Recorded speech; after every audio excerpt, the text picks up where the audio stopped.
Welcome back to Catalysts in Conversation, presented by the National Association of School Psychologists. I'm NASP President Peter Faustino. In the first few episodes of this podcast, we've been able to explore issues that directly impact the work of school psychologists, from policy battles surrounding social emotional learning to the impact of social media use on young people and how schools can support them.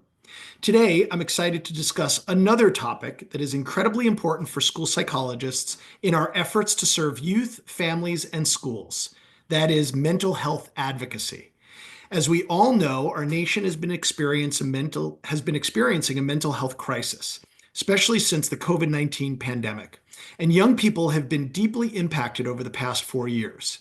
As I interact with youth around the country, they will often say that they are not doing okay. And honestly, adults are struggling too. They feel, for a variety of reasons, that they are in a state of fight or flight, craving better ways to manage their mental health. And while it's difficult to point to a single cause, I am hopeful that conversations like the one today will lead to actionable steps and change. Today, I'm excited to explore this topic with Keris Myrick, the Vice President of Partnerships and Innovation at Inseparable.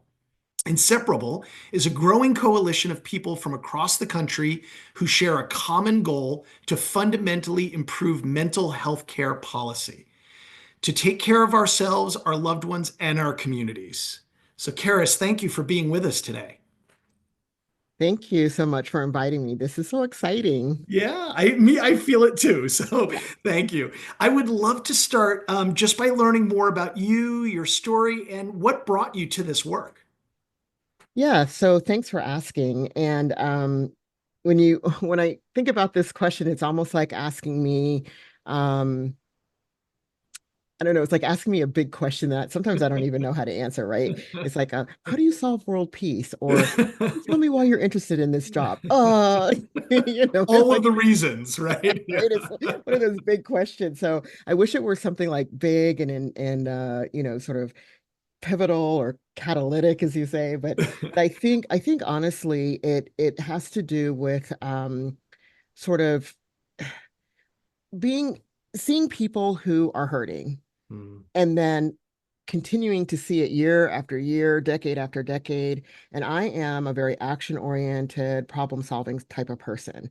And I also love to solve complex problems. That's the way my brain works, is I never see anything as like simple. I always see things as complex and interconnected. And sometimes when I was thinking about, well, how can we impact change? I would be knocking at the wrong door or pushing the wrong lever.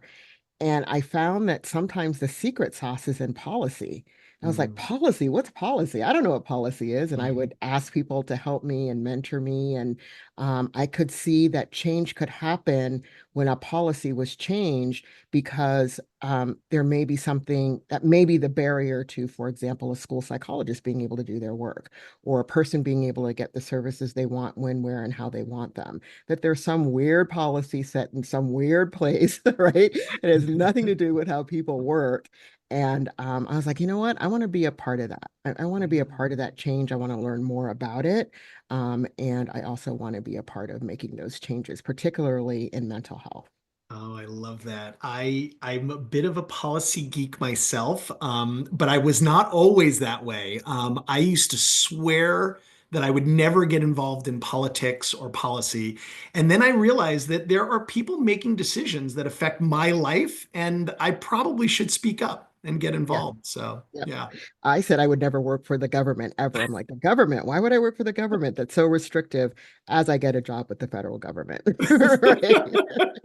I found out So, actually the federal government has the ability to do some pretty creative stuff. There are yeah, always boundaries. You just have to know where yeah, the boundary is. Are you in the square, the rectangle, the rhombus? Where are you? Where is that boundary, right? So yeah. yeah. Yeah. Oh, I love it. I feel like school psychologists are really on the front lines of youth mental health and the crisis. I mean, I've said that for a very long time, right? I mean, we see every day how it's impacting children and their families. From your experience, what's some of the more important things that school psychologists have to keep in mind around supporting students' mental health? Great question. And I always start with the student themselves. And I actually used to work in schools Oh, long time ago in another career in another life. And one of the things that I learned is sometimes students who look like they're doing well aren't doing well at all, right? yeah. And I've learned this too from students from different cultures is sometimes silence is what's expected, and in that silence, they're really struggling. But who gets paid attention to are the kids who are quote unquote acting out. I don't like to use that term, but Mhm. are more visibly having issues that maybe disrupt a classroom or disrupt other students, things like that. While the quiet student is just sitting there screaming inside, "Help me, help me, help me." Yeah. So I've heard from quiet students is, "Can you please pay attention to the quiet student?" Wow. Also, I think that understanding as school psychologists, of course, work with students and families. What is the context in which they exist? What is the cultural Mm, context? What is the community context? And how often are students and or their families having what I think MLK would say a creative maladjustment response to things that are happening around them, that even if we give them the best emotional support, the thing that they're struggling with may be racism, maybe mm, discrimination, maybe any of those other social justice issues. So, and then there's another thing I was thinking about is I never even heard of a school psychologist until I went to a school for psychology. So my educational background is in industrial organizational psychology, and I okay. went to the California School of Professional Psychology, now called Alliant International University, and they have a program for school psychologists. I'm like, well, who are you guys? I'd never heard of you guys before, right? So I think if I've never heard of a school psychologist, who else hasn't heard of a school psychologist? So, I would think that making sure that it's not just assumed that parents or community members even know that the school psychologists exist. And Yeah. then lastly is, hey, what are those policy levers? Like, why can't it might be a school psychologist? I really want to do this thing, but there's some regulation or policy or piece of legislation that's getting in the way of the psychologist being able to do the work that they got into the business of doing, Yeah. and knowing that they can be a part of changing that. They don't have to sit back and kind of go, oh, well, I guess that's just the way it is. So often in NASP, we are talking to members and the field about the different sort of like ways that someone can advocate. I mean, we talk about advocacy and it feels like it's only got to be at this national level, but sometimes just speaking on behalf of a student or finding a way to amplify somebody's voice, or even more so, what I heard you saying is like centering students' voices. Those are all forms of advocacy in different ways. And I think it's, we can never say it enough how critically important that is and inherent to what school psychologists do, even though we're like the stealth profession, like we still gotta sort of get our names out there a little bit more. Yeah, yeah. I think I love that. I also have done peer work in mental Mm, health. And one of the core competencies in the training for peers is around advocacy. And mm, when we say advocacy, we're talking about it at different levels, which is self-advocacy, helping the person you're supporting be able to advocate for themselves, advocate for systems change, either as the peer or helping the person see, well, that's a systems issue. Here's where you can take action to also change the yeah. system. And then also community-based advocacy. How can you partner in with the community to think about advocacy that may need to be done? Yeah. And I guess you just started down that road, right? I know a lot about Inseparable, but your organization is focused on empowering Americans to demand policy that will better care for the mental health of our communities. Can you tell us more about what does that look like at both the local and national level? Like, how can school psychologists help Inseparable or advocates and allies sort of like fight for policies that we need in our country? Sure. So I'll start with a little bit about who Inseparable is and what we do broadly, and then I'll get laser focused. So Inseparable is a policy shop, for the lack of better way of putting it. That's the easiest way I know how to say what it is. And basically, we focus in four areas. One is youth mental health, which can also include school-based mental health. The other is creating a better response, or crisis systems response, Mhm. and creating better crisis systems. And then also access, which is access to care and closing the treatment gap. And then the last is workforce and increasing the workforce, behavioral health workforce. So because we're talking about school psychologists, we'll like hone in on what this looks like for youth and school mental health. So we have a campaign. So we run campaigns too, which is a little Okay. bit different. Mhm. Many organizations are C3s, or nonprofits with a C3 designation, which means they have sort of this line they can't cross when it comes to doing maybe lobbying or other types of legislative policy work. So we're Right. both a C3 and a C4. So that helps us be able to go beyond the C3 line and go into the C4 space. We have a lot more freedom to do partisan stuff alongside bipartisan stuff, things like that. So, because we have this unique ability, what we do is we bring a lot of organizations that are C3s together in a partnership Mhm. to do a campaign. And this campaign for schools, school mental health and youth mental health, is called the Hopeful Futures campaign, because what? Youth are our hopeful future. Okay, Mhm. that was not good. But anyway, I love it. We can so, start breaking out um, in song. I believe the children are our future, right? okay, Like, you can sing. I will not, but thank you. I do not have a good singing voice. So, but that's exactly it. That's exactly it. So it's a Hopeful Futures campaign. And we bring together, right now we have about 30 partners across the country that are either local or national organizations, in many spaces that include mental health. It includes NASP is a partner, for example, National PTA, UNICEF USA, some of the quote unquote, I'm just going to use this term, usual suspects, like NAMI, National Alliance of Mental yeah, yeah. Illness, MHA, Active Minds JED, et cetera. So we've got 30 of these organizations Wow. who work with us across the country. And then primarily we do state by state work. So sometimes that's where the secret sauce is. Okay. Sometimes you don't want to bite off the whole apple. You just need to take a piece to get at the whole apple. And that piece would be state by state, and then eventually maybe some federal work, of course. So, to be very specific, what does this look like? This sounds all well and good, and I'm talking the geeky talk of policy. Yay, yay. And I'm not really I'm policy, but I'm really partnerships. I just love people and pulling people together to solve complex problems. We can't do it by ourselves. And so what we do is we'll engage, for example, in some work in a state. And we'll use a report that we have called the School Mental Health Report Card. I almost forgot what it was called. Okay. School mental health report card. Who likes getting a report card? Everybody raise your hand and nobody's hand goes up, right? So we did not give A, B, C's, or D's. We just gave people colored in pencils. You got 4 colored in pencils, you're doing a good job. You get Oh. 3, you could improve. You get 2, oh my. You get 1, oh goodness. You don't get any colored in pencils. Look to your neighbor and see how you can improve. So Mm. in this report, it helps legislators, local folks, just your general public, be able to see how a state is doing in policy areas that would really make a difference for kids and youth mental health in schools. And using that report, we can also see where a state might need a little bit of help. And Inseparable's like, hello, we're here to help with our gazillion partners here. Mm. And our partners then access folks who are in the grassroots of that particular state, for example. And if we're doing some policy change and need some help getting a piece of legislation passed, it's the people whose stories will really matter. It's not Inseparable. It's not the lobbyists. It's the people.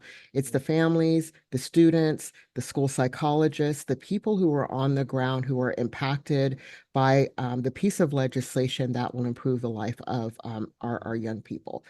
So, for example, we've been able to pass legislation that does things like increase funding for the ratio of school counselors to students in, I believe it's in Georgia. I probably won't be able to say all the Yeah. places, but Yeah. we've also been able to, for example, remove barriers of needing a diagnosis in order for kids to receive mental health services and get that reimbursed by Medicaid. So before you would need to have a diagnosis, well, that's now been removed in some states. We've also been able to increase funding for rural mental telehealth in a particular state where that was really, really needed for kids in schools. So it's that kind of thing that starts to chip away at the bigger piece of the apple by doing incremental change state by state. Does that Yeah. help kind of explain what we do and how we do it? Oh, absolutely. Actually, I mean, you took a fairly large, complex sort of like network, and I think made it very understandable. So thank you. And what I was really sort of reflecting on was this idea that school psychologists are working every day with individuals with various mental health challenges. And I'm hoping that when they listen to this podcast, they'll understand that they're not alone, that there are 30 plus different organizations, including Inseparable, sort of like bringing this team together to say, we got your back. We want to hear those stories. We want to, empower you to do that individual work, but we're looking to remove some of those barriers that get in the way. And that's just so critically Exactly. important.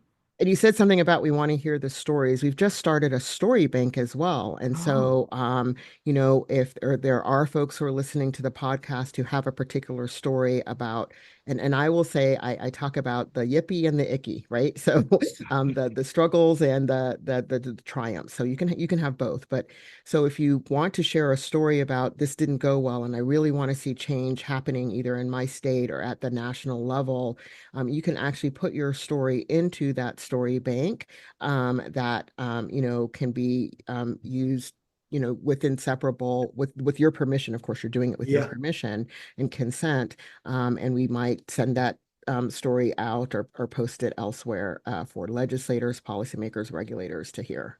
Yeah, yeah, that's so important. I know in that policy work, it's the stories that are often the ones that get a legislator's attention or people can share to help understand why change is so important. Yeah.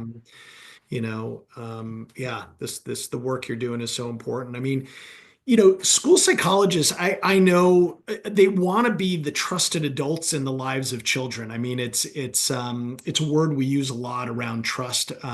But in all your years of doing this work, I mean, is there advice that you can offer listeners on how to do it better, right? I mean, how to connect and make sure that the yip, what is it? The yip and the The yippee to the icky or the icky to the yippee, whichever way we got to go, right? Yeah. yeah, sort of reflects back on youth and sort of like helps make change possible.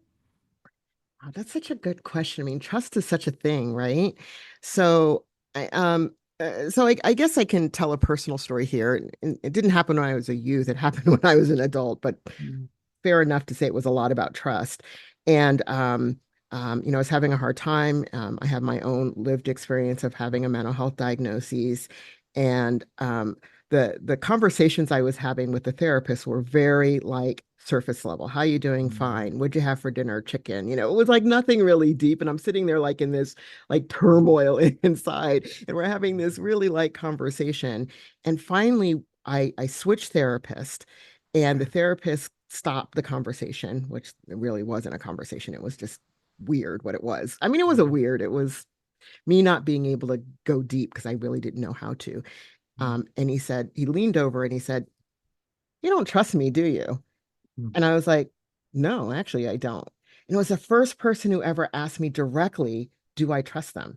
And that was the issue. I didn't trust anybody. I didn't trust people to tell them my deepest, darkest. And I could have been sitting on that couch for years, and literally it was a couch. I know that seems very you know, but it Cliche. really, it really was a couch. But I could have been sitting there for years, kind of talking about like the weather of the day, or I didn't like somebody or something, which is important, but not really important. So I think being even able to ask somebody, like, are you trusting me? And what can I do to help build that trust? Or what he did, which I really appreciate, is said, it will take us time to build trust. Mm, And I'm hoping as we continue to get to know each other, and there's this bi-directional thing that sometimes doesn't happen between a right, therapist and the person they're working with. right. And maybe that was like, he's a blank slate and I got to tell you everything. That does not feel equitable, right? So I think there was a little bit more of me being able to say what I needed in order for there to be trust. Number one, not to sit on the couch. So one time we switched chairs and I sat in his chair and he sat on the couch. I wanted to talk through playing games. And so and I know kids do this already, Yeah, yeah, but I didn't know the power of being able to use a game for even the therapist to share more yeah, while we were playing the game as I was sharing more. So I think there's something about being able to create what looks more like a real relationship, even within the confines of the ethics of your profession. I think that's important. I also think helping families and parents understand what is this thing psychology? What is a mm, psychologist? Like, are you going to go digging around in my kid's brain and kind of do something to my kid? Or, how do I right. explain this to the neighbors? Like, we don't hang out our dirty laundry, kind of thing. And again, having a mental health condition is not dirty, by the way, No, but that's kind of the language that might be used in certain cultures. So that families also have to have their own trust of this whole process.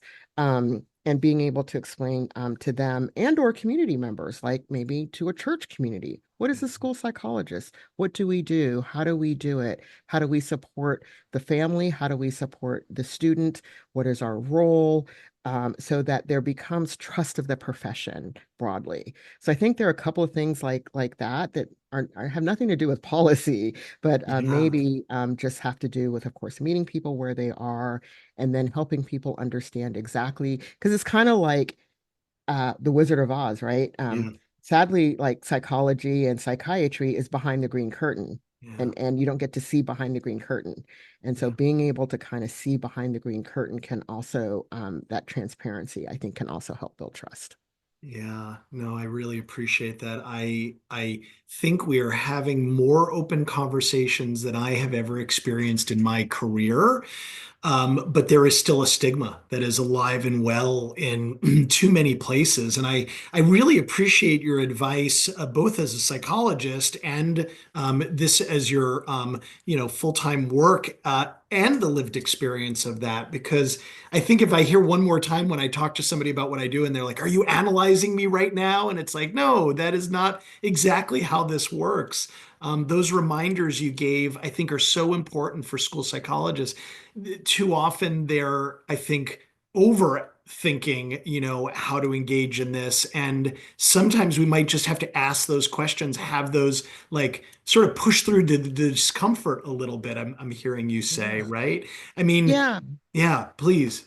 And I'm also wondering too, um, uh, how do psychologists and those in the licensed professions, how and when do they find the ability to tell a piece of their personal story that is appropriate to tell, the appropriate time and the appropriate piece?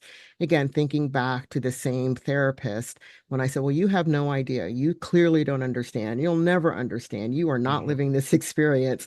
And yeah, I think I was yelling, which is very rare because I don't yell. I didn't display anger because that was one of my problems. I don't display anger. I do now. But anyway, see what therapy can do. It can help you display your anger. But anyway, he said, "Well, let me tell you about my personal lived experience and kind of this is what happened to me and I did have to take medication for my mental health condition and I had to kind of understand what does this mean and what does all of this mean in the context of my life." And I was like, wait, what? I've been seeing you for 2 years, and this is the first time I hear you have lived experience. I was a little upset, right? I was like, yeah, why am I hearing this for the first time? But I was hearing it for the first time because the time had to be right, and there yeah, had to be bi-directional trust for yeah. the person to be able to open up and just tell me a snippet. I didn't need to know anymore. I really didn't need to know anymore. Mm, That was enough for me to know, okay, this isn't foreign to that person. It's not textbook. It's real life plus textbook. And yeah. that was super helpful. Yeah. And that might have been the best advice you just gave, right? Is that idea of like, as psychologists and school psychologists are thinking through the kids that they're working with right now in the moment, or listening on the car ride to work, or at their desk writing a report, and they're thinking of a kid that, and you don't want to open up, fully can you share a little bit, right, with that student, just enough so that they understand? And it's not about you, it's really about the student, but just sort of Right. giving space for wherever that conversation will go afterwards, but not to be afraid to be human. And if there isn't an experience, I agree. And if there isn't an experience, you don't have a personal experience, or it Right. is your personal experience to share or not share, right? So, Yeah. am I Yeah. saying everybody should be that kind of open book? No. Yeah. But it may be, you know what? I know somebody who is talking about some things very similar to you. Do you Yeah. mind if I introduce them to you? Or there's a youth peer supporter, and you guys know the word peer. It's like somebody who's going through the same things you're going through, who's around the same age. It could be a near peer, somebody who's near your age. Would you like to talk to that person? Because sometimes kids feel so alone, like, oh my God, I am the only one going through this, Yeah. and are afraid to continue to share. So, how can school psychologists also partner with young youth peer support, whether they're certified peer specialists or youth Yeah. groups, where the person can know they're not alone, or they're great. I was just reading this great book by a young man named Tony Weaver called Weirdo. Just came out, and it's a comic book, like it's like Oh. pretty, it's a tome, but it's a comic book. And it's great. And he talks about what it was like for him when he was in grade junior high school, I think, going into high school, and how he thought he was a weirdo until he found his tribe of other Yeah. people who were interested in things that he was interested in, who gave him voice. And also, when he disclosed to his cousin that he was struggling, cousin told their parents, who told his parents, who everybody sat down and decided, would you like to speak to a psychologist? And that's what happened. So, yeah, sometimes it may be a conduit to you is going to be other people, or building Mhm. that trust is also going to be, the psychologist being seen as a reputable resource to connect the young person to somebody else. I really appreciate that advice as well, Karis. Thank you, because I think we are, as a profession, still working harder at re looking like the students that we are working with, right? Being the students that we are working with and finding representation in school psychology. And so I've often leaned into just staying curious with students if I don't have a shared experience to offer them. And I think one of the best compliments I ever got was when a principal asked a student about me and said, tell me about Dr. Pete. And it was, he really wants to know more about me. Like he seems to really care about my experience. And that for me was, what kept me going, at least for that year or probably beyond. Yeah. So Awesome. yeah, Awesome. yeah. And I love what you're saying about that sense of belonging, right? I mean, I feel like I started my career with a sense recognizing how important that was, and then you go on and you get all these advanced degrees and experience and read research and science, and it all comes back to a sense of belonging after you do some of that. So, Yeah. such terrific work. This work can be hard. I mean, we are sort of both acknowledging a variety of situations where burnout is something that we potentially struggle with. And I know in our profession, this is one of the things that we're spending a lot of time talking about this year. What are ways you find joy in those moments of difficulty? I mean, what do you do to combat burnout in your own work? Oh, okay. So, there's so many things because it can happen so easily and so quickly. So a couple of things. Um, I'm a Fred Rogers fan. I'm old enough to be a Fred Rogers fan. And I'll never forget when Fred Rogers said things like, look to the helpers. And so Yeah. that's one thing, is looking to other people. And okay, so it's not even a person I look to. I look to Elmo. I'm just a giant child also. Well, hello, I'm wearing a Hello Kitty shirt. So I'm a giant child, and who is, and I'm an outer giant child. I don't have an inner child. My inner child is always out. But I love Elmo. I will turn on my Tickle Me Elmo. I have the original one that still works. And sometimes I just need to get that right endorphin or whatever it is Yeah. going by just laughing. And no matter what mood I'm in or what's happening, turn on Tickle Me Elmo, and I'm good to go. I'm just good to go.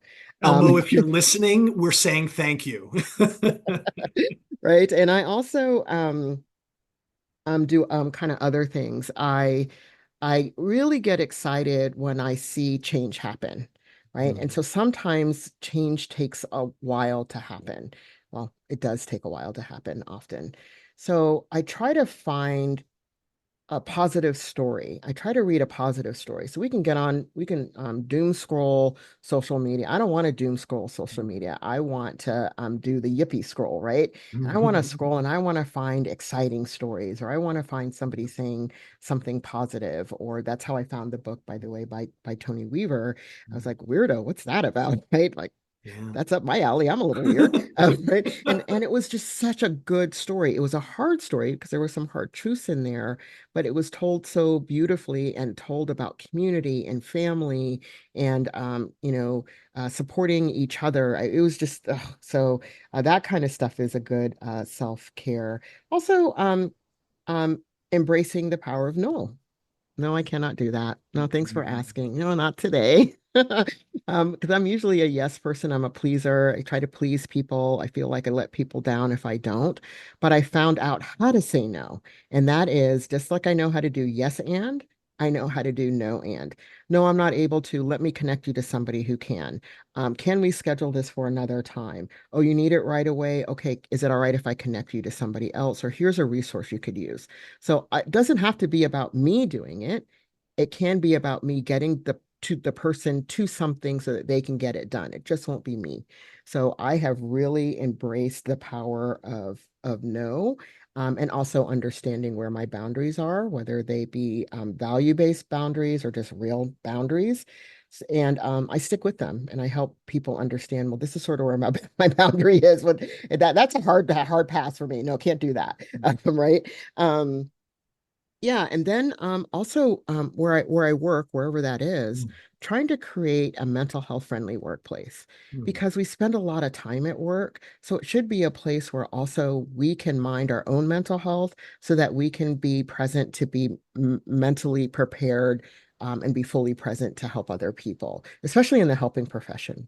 Yeah. And so I've done that when I ran a peer run organization. I created a this like wellness room. Mhm. It was the staff who said this is what they wanted in the room. They wanted a couch, they wanted music, they wanted candles. We couldn't do the candles because that would have been no. Um, they did want sometimes if they wanted to take their laptops in there and work in kind of a Zen-y environment, that they could Yeah. work in a Zen type of environment versus their Yeah. office.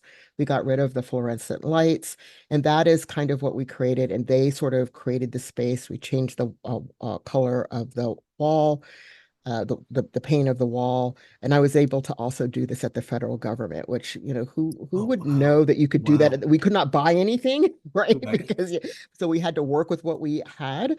But it was something that work hard. We work hard. We should play hard and take care of ourselves as hard as we work, right? Now I can't wait to meet you in person because my motto is work hard, play harder is Yeah, sort of yeah. what I Yeah, you don't want to see my office. When I have an office, I'm a remote worker, but my office here looks the same. If I look to the right, I've got my advocacy Barbie. I've got a whole bunch of puppets. I've got these Rock'em Sock'em robots. I mean, I have every, you know, I have my Zen coins that give me affirmations. It's a mess. It's a mess, but it's a good mess. Yeah. This is great stuff. I mean, you have to take care of yourself in order to take care of others. That is what I'm Yes. hearing you say loud Yeah. and clear. And I was actually, it's so funny you say about the power of no. I was in Michigan just this past week, and I was talking with their leaders of their school psych association, and one of the leaders had a phrase where she said, "Love says no." And I was like, what? I don't understand that. And she said, yeah, because I love you, I'm going to say no. Love says no. Oh, And it, wow. it comes from a place of love, but it's actually healthy to use that word more often than not. And Yeah.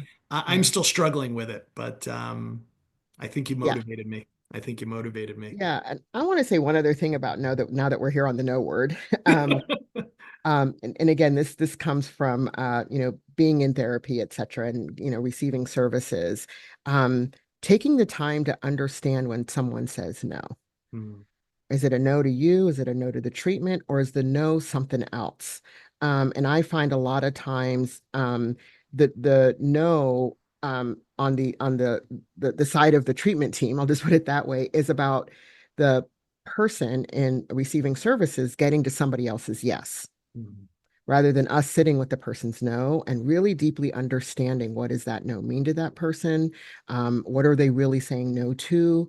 And what is it that they want to say yes to? And I think that's so important for kids because sometimes they don't even like what? Like, I'm not doing that. What are you Yeah. talking about? Yeah. Right. Yeah. Yep. So, That's often their first response, actually. And yeah. yeah, as Yeah. adults, we have to sort of think through and say, what are they trying to communicate, right? Yeah. When to Yeah. use that word. Yeah. I Yeah. really struggled with, again, I didn't know what a school psychologist was. And I had an unfortunate experience when I was in kindergarten that sort of uh, changed how I understood time. I didn't understand time at all. And I was perpetually late, but I would get bullied for being late when I was in kindergarten by the teacher, sadly.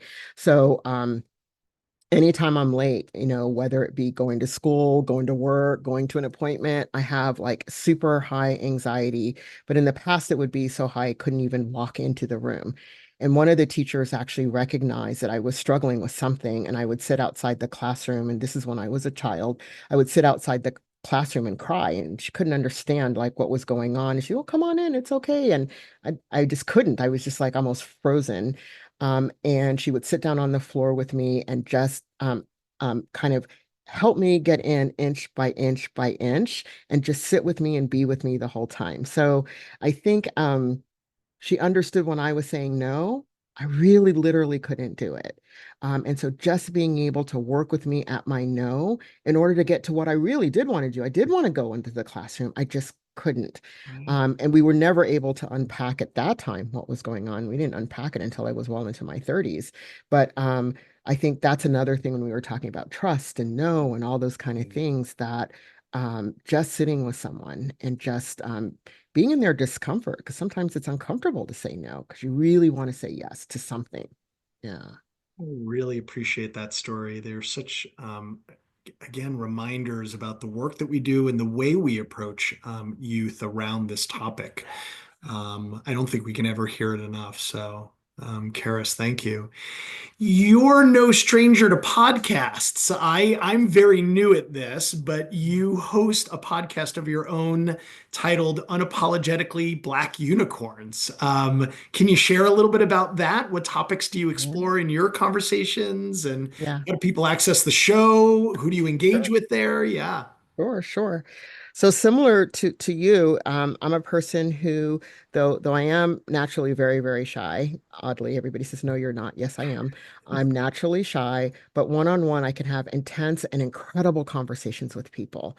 And I keep thinking to myself, why do I get to hold the conversation? This is like, I wish people could listen into the conversation. These are cool conversations. And also, again, as a person with a lived experience of a mental health condition, when I was looking for somebody who looked like me, so I will tell you, none of my therapists have looked like me. None of my psychiatrists have looked like me. I am African American, and I'm also a member of the Muskogee Nation. And I have not, in general, been able to access folks who look like me who are licensed providers. So I would always ask, do you know anybody who looks like me who can talk about what I'm going through? Because I don't know if what I'm going through is related to discrimination, if it's related to my gender, I have no idea. And I don't always want us therapizing away or medicating away things that are, I have to still deal with every day that possibly we could change, like those structural things, right? So it was really hard. And then finally, one day I was introduced to somebody who looked like me, Miss Jackie McKinney, who's since passed away a couple years ago.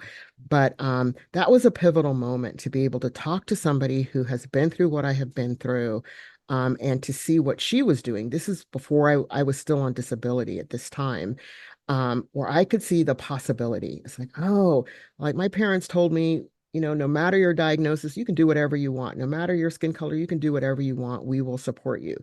Okay, that's what parents are supposed to tell you. So yes, I believed it, but at the same time, it was like I needed more to know that that was really possible. And I needed to see people who look like me. And just having that one conversation was enough to spur me on into also doing some of this work that I do. And I continued to meet people, and I was doing this testimony for Representative John Lewis at the time. And somebody heard me give this testimony. It was about telehealth for rural communities and communities of color. And I'm giving this testimony and I'm doing all my thing. And I get this email from somebody who says, I had no idea you were Black. And I'm like, okay, that's a nice way to introduce yourself to me. Okay. And then finally it was like, I'm Black too. And I'm like, okay, now this is making sense a little bit, right? She basically told me she had never talked to anybody or seen anybody openly talk about their lived experience of mental health as a Black person. And she said, do you know other people? And it was like somehow we're in a secret club. Like, no, I know lots of people. So I started introducing her to people, and then the people were like, well, who are you introducing her to? And I would say, and then they would tell me, oh, wait a minute, I don't know that person. I'm like, oh. So I just was doing all this introduction. I said, I actually don't have time for this. I mean, I do. Yeah. So what I decided is to capture their stories, and I was going to put them on Google Drive. And my friend said, well, you've heard this thing. It is called a podcast. And I'm like, what? She, yeah, it's called a podcast. So that's really what my podcast started as, is an ability or a place to capture stories, particularly for people of color with lived or living experience of a mental health or substance use condition who are pretty much not known to each other or to the broader mental health community, to have conversations about what they're doing, their recovery story, and the like. It's expanded to include providers who are also very underrepresented, from psychologists, psychiatrists, occupational therapists, etc. And also to talk about all sorts of subjects that impact our mental health and well-being. We have young people, we have series that they have a whole series of young people talking about mental health and mental health policy. We have movement leaders who have been other movements who talk about what does it mean to be a movement, because we're supposed to be a mental health movement. We can borrow from other movements. And then we also have, I say part of the podcast is just to talk about anything cool that expands human existence. So we do that too. Another small sort of like, Yeah. question, Yeah, right? yeah. Well, Anything like solving world peace, right? that. So, it's great. I've loved it. I've met people. Like I Yeah, said, I try to find positive stories sometimes on yeah, social media or through Amazon. I've met yeah, authors who are writing incredible work who I would have never known if I didn't reach out and say, "Hey, can I talk to you about this book?" And then ask them if they'd like to be on the podcast if it's yeah. something that would be interesting. And the podcast now is in its third year. It started off as a birthday present to myself, to the world, if you will. That sounds really weird, but it's self-funded. It's not Yeah. through my work. I don't take any type of, I don't do sponsorships or anything like that. And it can be found on pretty much all podcast Yeah. platforms. It's incredible. Representation matters. It's so important. I mean, it's all the reasons that we are working in this space. Unfortunately, schools, I think, still value monolingual, white, able-bodied strengths, and we need more conversations, more individuals sort of getting involved in this. And it's amazing that you've been a conduit to bring all these people together, all these conversations together. And I know my presidential theme is this idea of being a catalyst. It's sort of like bringing energy together so that change can occur, and you are epitomizing that. So thank you Oh, for thank sharing you. all of Thank that. you so much. I'm so happy to have this conversation. Love Yeah, talking to people. So this is great. Thank yeah, you. yeah. Feel the same way. Thank you, Keris.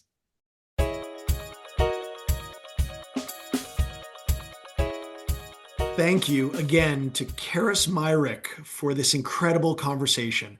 I hope that school psychologists listening to this conversation will come away with a sense of empowerment and an understanding of the ways that they can support young people amidst our nationwide mental health crisis. That way, we can take this conversation and put it into action. We'll be back with another episode of Catalyst and Conversation soon. Until then, I'm Peter Faustino. Thanks for listening.